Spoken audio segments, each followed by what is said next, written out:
Okay, we've got a triple ratio question.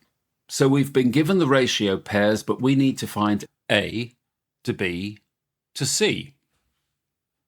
So the ratios underneath are 1 to 3 and 6 to 5. We need to make these two numbers here the same.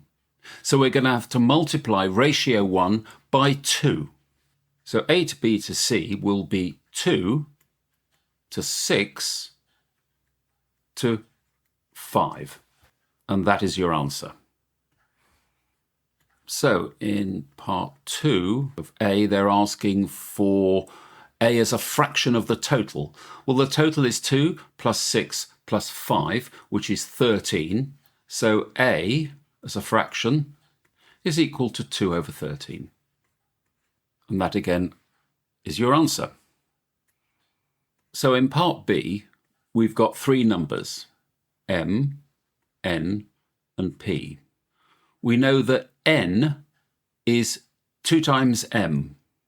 If M's value was X, N's value would be 2X. And P, because it's 5 times N, will be 10X.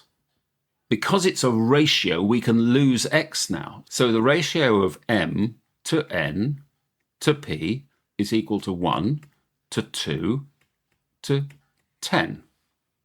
Therefore, M to P is equal to 1 to 10. And that will be your answer.